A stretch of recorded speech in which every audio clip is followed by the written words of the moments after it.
Olá, me chamo Humberto Júnior, sou psicólogo clínico, psicanalista lacaniano, supervisor e escritor. E esse é o podcast Alô Lacan, um podcast para tratar, comentar e criticar o lacanismo contemporâneo, a prática psicanalítica e não só.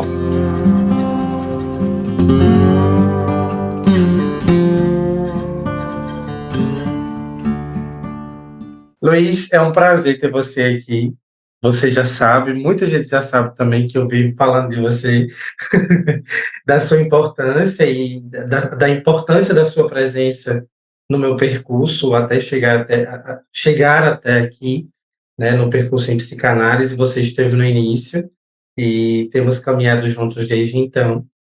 E dos mais próximos que eu conheço e dada a questão para esse episódio, né, como se forma um psicanalista, eu havia pensado que ninguém melhor que você, dos que eu conheço, dos mais próximos, para tratar dessa questão, que eu acho muito importante e que eu acho que ela nunca vai estar esgotada, acerca das condições, ou se é que a gente pode falar assim, dos meios pelos quais nos servimos para a formação do psicanalista. Mas, de antemão, eu queria que você se apresentasse, né, para quem vai ouvir, está ouvindo, e logo após, fique à vontade para discorrer um pouco sobre isso. Humberto, eu agradeço muito assim, o convite de estar aqui fazendo parte desse projeto, né, que parece ser um projeto bem promissor, como todos que você põe a mão, né.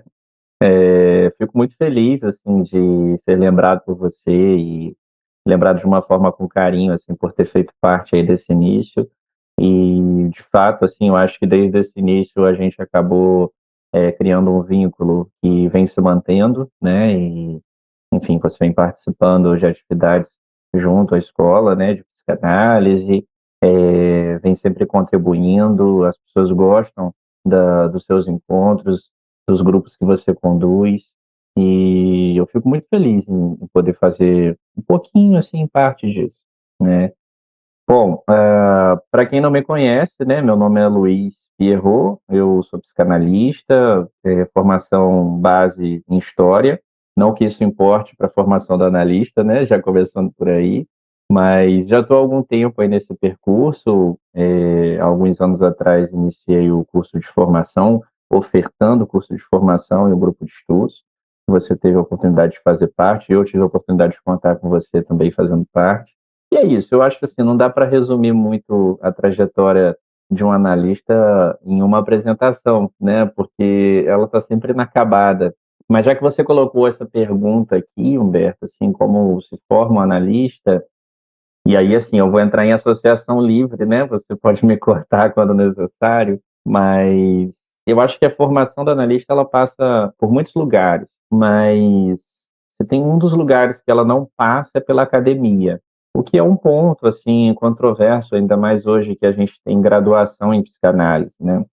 Eu diria assim que a formação do analista ela se dá sobretudo a partir do divã. E eu digo isso por uma experiência própria, porque eu acho que a minha formação enquanto analista começa a partir do momento que na minha análise eu passo ao divã.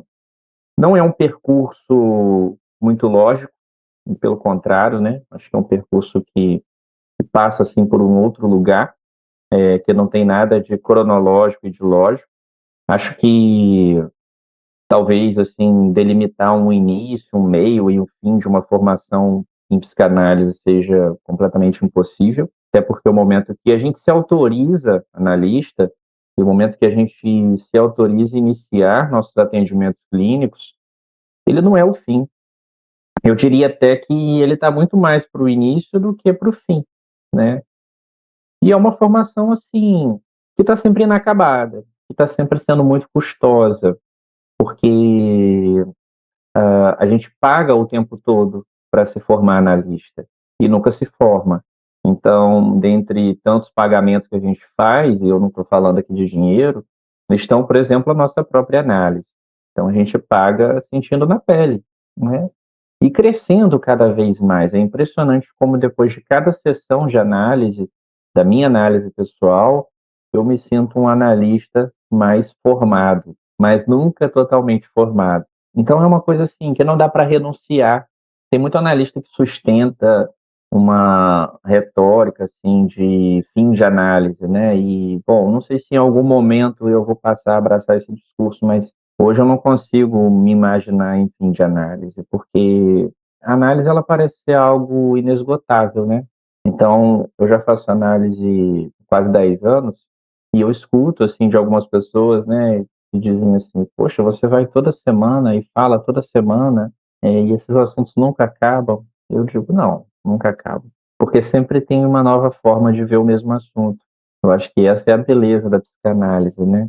Assim, Caligares ele diz, por exemplo, que não tem como mudar os fatos de uma vida, mas tem como mudar a narrativa dos fatos, a forma que a gente encara, que a gente faz a leitura acima disso. Eu já fiz tantas leituras sobre os fatos da minha vida durante esse tempo e continuo fazendo novas. Então, eu acho que a beleza da análise ela parte a partir assim desse pressuposto do se reinventar, do pagar sentido na pele, abraçar essa formação que não é uma formação nunca fechada, nunca consolidada, entender que isso não tem fim e que é um caminho que você precisa somente do desejo para seguir. Não, isso que você traz é bastante interessante, né? Essa questão do primeiro do pagar, que o analista ele paga para não se formar, eu achei muito pertinente isso que você traz, né? Que o analista ele paga e paga caro para não se formar. E não é que seja um movimento contrário, reverso, ao sentido de algo que vai para frente, né? Mas para não se formar no sentido do impossível, né? Tem algo do impossível na formação do psicanalista, né? E eu acho que Freud já nos advertia isso quando ele disse que uma das profissões do impossível é a psicanálise, é psicanalizar. Então, eu penso que existe algo de impossível na formação do psicanalista, que é justamente isso que a ideia da graduação em psicanálise talvez subverta, né? Quando você coloca em vista, e a gente, eu acho que inevitavelmente, por nós estarmos muito atravessados pelo percurso acadêmico, pelo modelo acadêmico de formação, nós temos esse anseio político, sociológico, social, cultural de se apresentar através do dispositivo. E eu acho que quando você fala do final de análise, a gente fala de um dispositivo também para a ideia da formação concluída do psicanalista, né? Porque, na melhor das hipóteses, parafraseando os queridos, o genro do Lacan sustenta ainda hoje a ideia do passe como dispositivo do final de análise, né, em algumas escolas de psicanálise, que têm visto o final de uma análise, a conclusão e a formação do psicanalista, analista da escola, né? Então, eu acho muito interessante quando você traz essa ideia desse impossível implicado na formação do psicanalista e disso que se paga, do tanto que se paga e como se paga. E, de fato, nós estamos muito presos não só no modelo acadêmico de formação, mas eu acho que no modelo discursivo de existir, né? Porque começo, fim, começo, meio e fim, né? Começa agora, termina quando? Quando se autorizar? Quando permitir se receber pacientes? Ah, mas tem uma outra pessoa que diz que não pode. Você precisa estar ligado a uma escola. Mas que escola? Quem disse que existe uma escola? Né? De que lugar você está falando? Então, eu acho que a sua fala, né, inicial, ela me provoca essas diversas questões que eu acabo escutando muito também.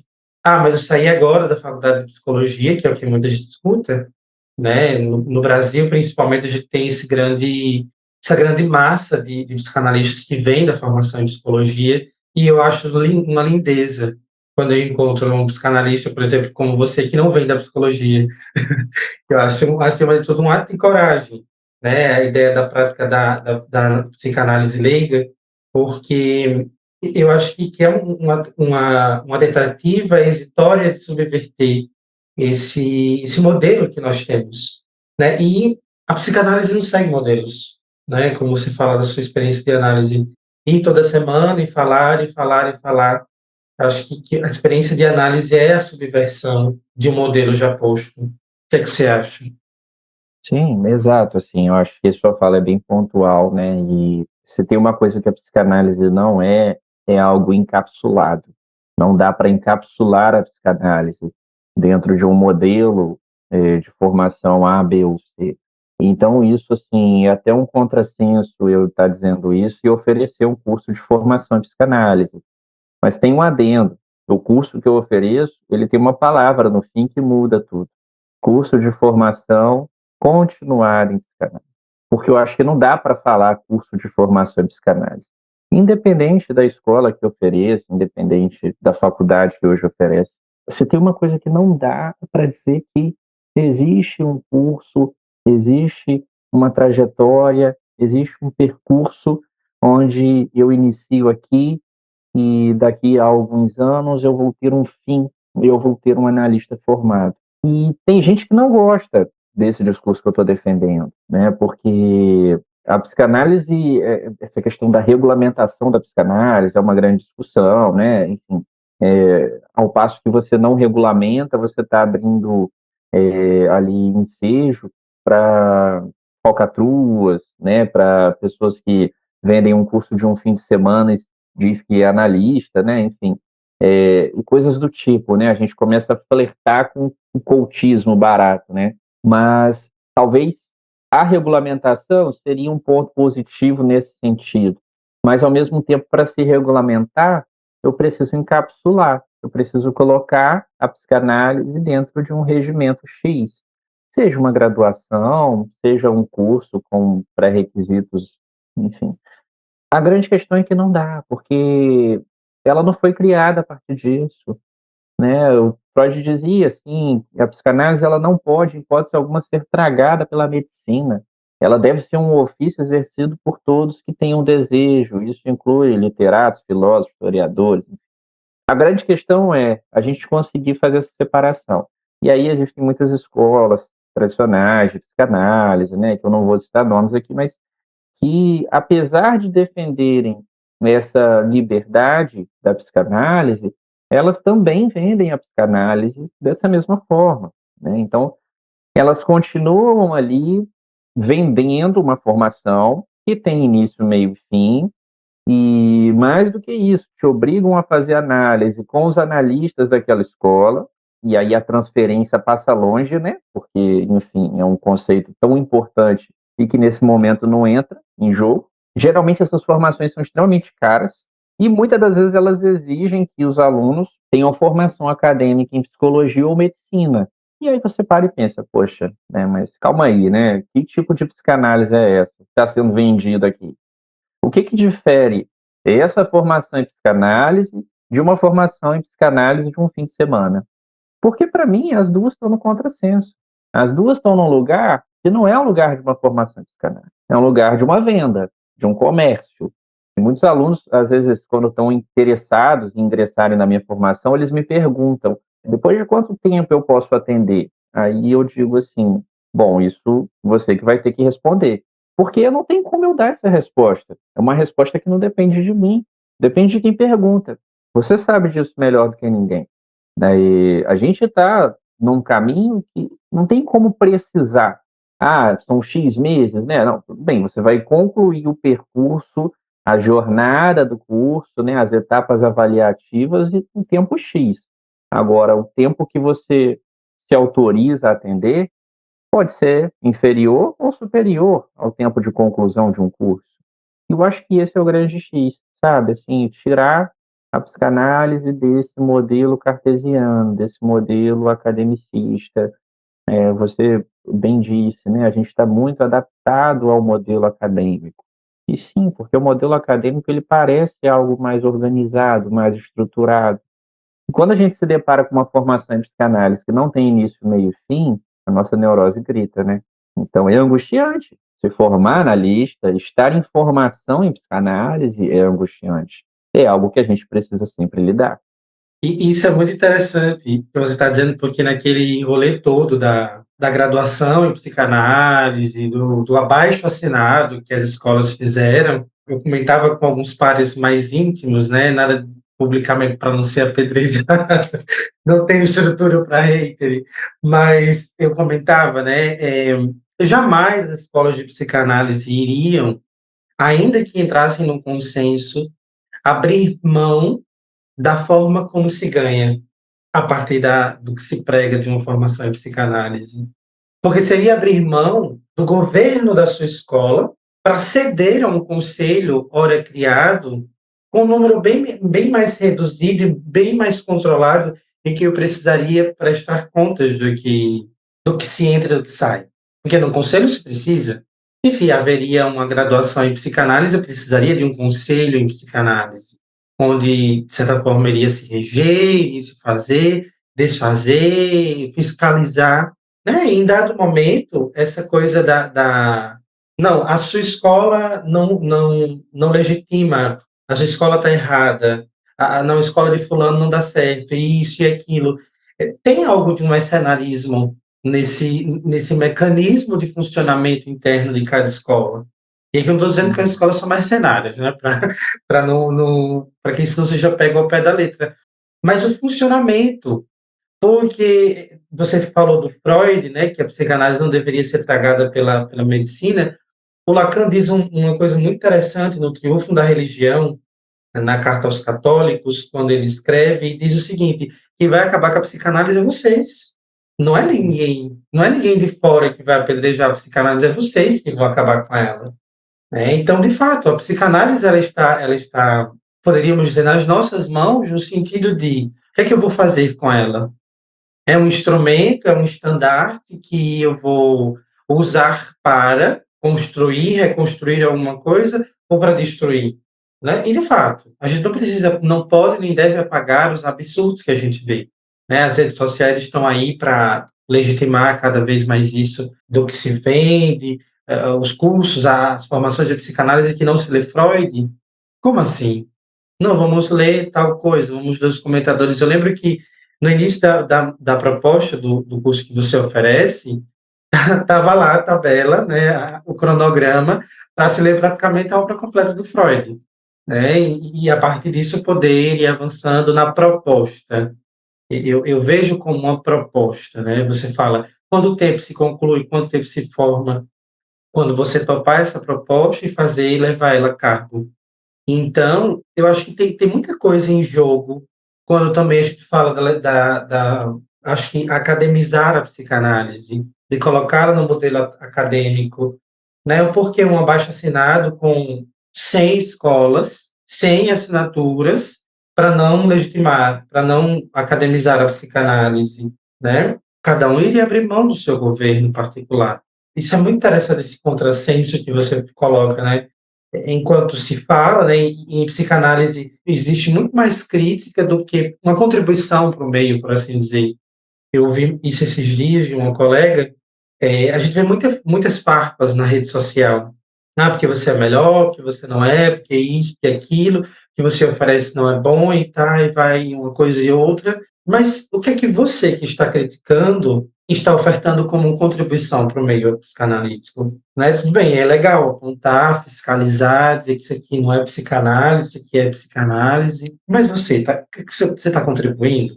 Qual é a sua contribuição? Né? Então, eu acho que quando a gente pensa de fato a formação do psicanalista, passa por esse viés. Sim, também vejo por aí, Humberto. Eu acho que passa, isso que você diz, assim, sobre essa conduta talvez mercenária, né, ou o que alimente ali essa relação ali com o dinheiro, né, com o vender. Eu acho que o grande incômodo das escolas foi exatamente esse, perder o monopólio da coisa. Ok, tem princípios e coisa e tal, mas sejamos sinceros, as escolas, em sua grande maioria, veem a psicanálise como um negócio. E a partir do momento que se tem uma universidade ofertando um curso de graduação com valor muito abaixo daqueles ofertados por essas escolas tradicionais, a gente tem uma ameaça, né, uma espécie de ameaça à perda do monopólio. E eu acho que essa é a grande questão porque se fala tanto em democratizar a psicanálise, mas eles não estão dispostos a reduzir os valores, as mensalidades dessas escolas para se participar. Eles não estão dispostos a oferecer ingressos, enfim, com cotas e coisas do tipo. Então, assim, que democratização é essa?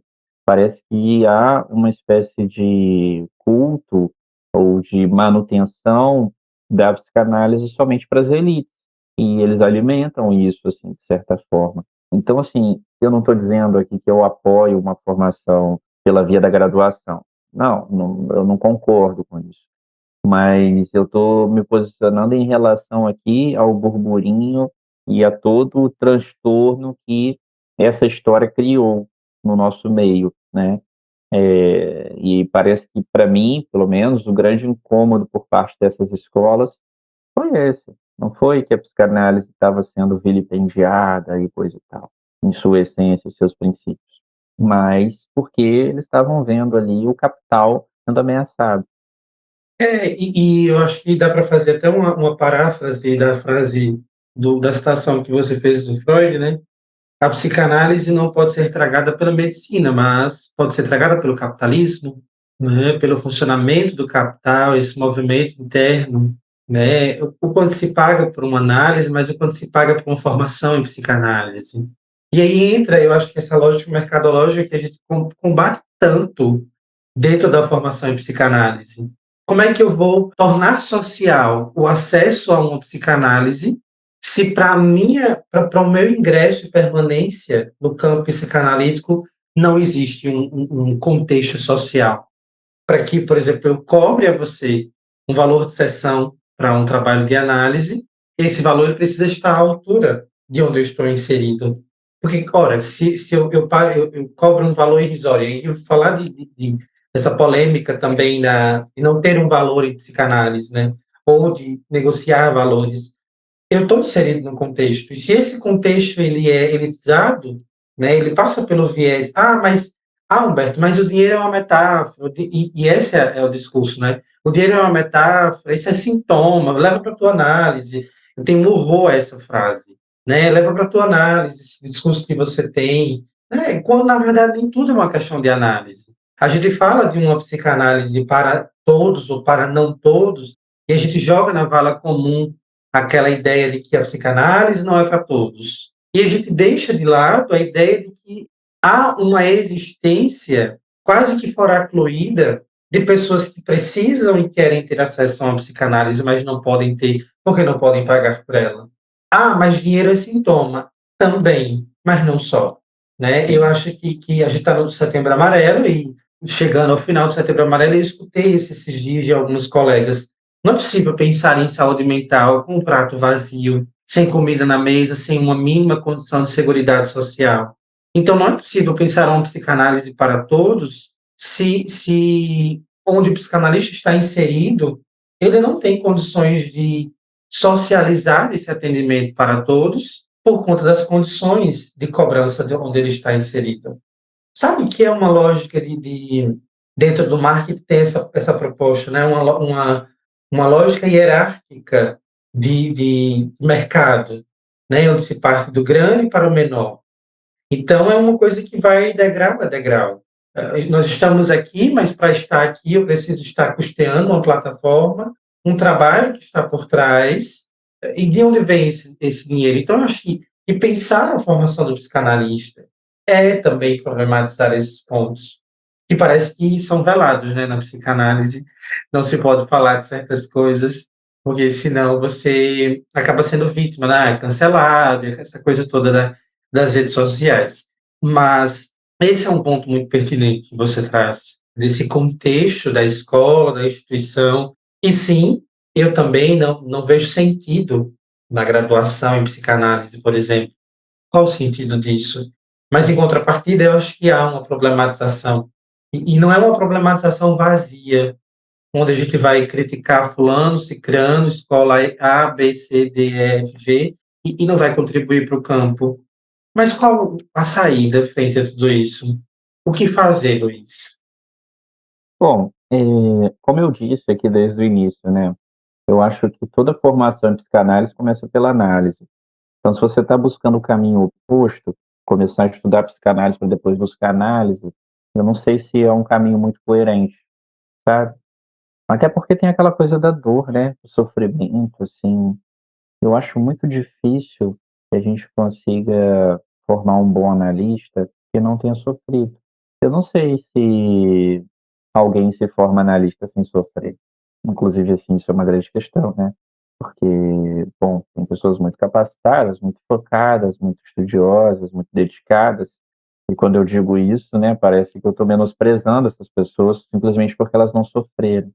Mas eu acho que a questão vai para um pouco além disso, assim. Como é que eu vou me sensibilizar e conseguir acolher e entender, ou pelo menos tentar, a dor do outro, se eu não sinto dor, se eu nunca senti dor? Eu não me lembro mais a pergunta que você fez.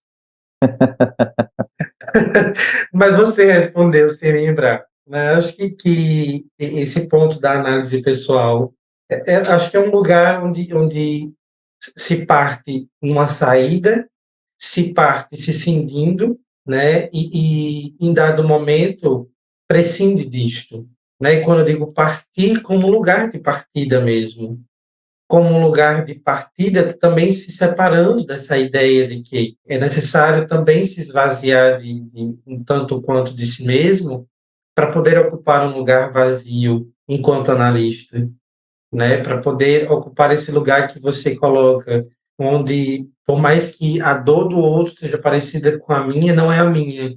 E eu não sei como é ser ele, eu não sei como é, mas eu quero saber. Eu costumo dizer que o lugar do sujeito suposto saber é o lugar ocupado por quem não sabe, mas por quem quer saber. Eu acho que essa é a sacada do sujeito suposto saber, quando Freud elabora essa ideia de que esse é o lugar do analista. Não é que ele mesmo suponha saber algo, é que o sujeito vai supor que ele sabe de alguma coisa, ele não sabe, mas quer saber. Então, eu acho que sim, quando eu coloco essa questão, a análise pessoal, até o próprio Freud vai dizer, né, que a interpretação dos sonhos, que o analista se forma pela análise dos próprios sonhos, né? Então, acho que esse lugar da análise, se poderíamos dizer que uma coisa indispensável para a formação do psicanalista, acho que a gente poderia dizer que seria a análise, né? Sem dúvidas, eu penso que sim. E quando você diz isso, né, o sujeito suposto saber, esse conceito tão falado, né, eu acho que esse é o ponto. A gente vai manejar, enquanto analista, a gente vai manejar a análise a partir da nossa própria ignorância, a partir do não saber, a partir da nossa própria alienação. Teve algum livro, que eu não vou me recordar agora de quem, que o autor é um analista, eu acho que foi o Forbes, não tenho certeza, mas ele fala de um paciente que tinha a perna amputada, né, e o paciente dizia para ele assim, porque você nunca vai entender a dor que eu sinto. E ele dizia para o paciente, realmente, eu não vou conseguir saber qual é a dor que você sente, mas eu posso escutar. É sobre isso, né? Assim, é sobre escutar, porque de fato vão ter muitas dores que a gente nunca sentiu, mas apesar de não ter sentido aquelas, a gente já sentiu outras. Então a gente consegue ser sensível ao sofrimento alheio, e embora não consiga saber ou entender precisamente do que se trata aquela dor, a gente pode escutar e pode trabalhar a partir dessa escuta, né? Eu acho que esse é o ponto. Sim, sim. Acho que com isso a gente pode com certeza encerrar esse nosso encontro. E aí eu me recordo, né, que tem uma problematização que me ocorreu esses últimos dias, que me fizeram uma pergunta, mas não tem acolhimento em psicanálise, né? Não se pratica o acolhimento, essa ideia da psicoterapia breve, né, que a psicologia tem. Eu disse, não esse acolhimento. O acolhimento em psicanálise está no ponto de, eu não sei, mas eu quero saber. O querer saber sobre aquilo que o sujeito tem a dizer, isso por si só já é um acolhimento. É estar interessado pela dor que ele traz em palavras, em sentimentos, em sintomas, em fenômenos corporais. Então, isso para mim é acolhimento.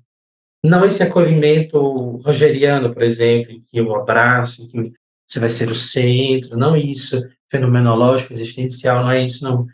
Eu acho que a possibilidade de um acolhimento em psicanálise está justamente nisso. Ah, Luiz, eu não sei como é ser assim como você é, mas você pode me contar, que é o que você coloca, né? A escuta, isso que eu posso ainda escutar do dito, do não dito, do meio dito, né? Então, eu acho que isso é acolhimento em psicanálise. Mas eu queria te agradecer demais pelo aceite. O bate-papo foi super leve, tranquilo e extremamente produtivo. E poético também. Eu que agradeço, Humberto, agradeço muito a oportunidade de participar, né, de estar aqui aceitando esse convite, estar podendo tentar, pelo menos, contribuir com você de alguma forma. E, assim, passou rápido, né, nem deu para perceber que o tempo passou, acho que a gente ficaria aqui falando sobre esse assunto o dia todo. Mas, assim, sempre que precisar, eu estou por aqui, tá Muito bom? obrigado, Luiz. E a gente se Obrigado. encontra em um outro momento.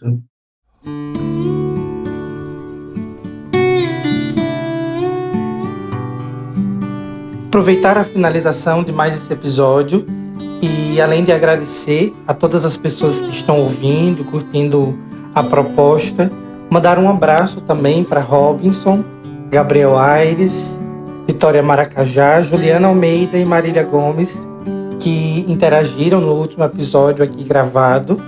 É muito importante para mim que vocês interajam, sugiram, critiquem, façam pontuações e marcações a respeito do conteúdo aqui posto. Se você gostou desse episódio, siga-me aqui nessa plataforma para receber a notificação dos novos episódios e também me siga no Instagram, @HumbertoJuniorPsi, e também meu canal no YouTube. Curta, comente e compartilhe. Um abraço.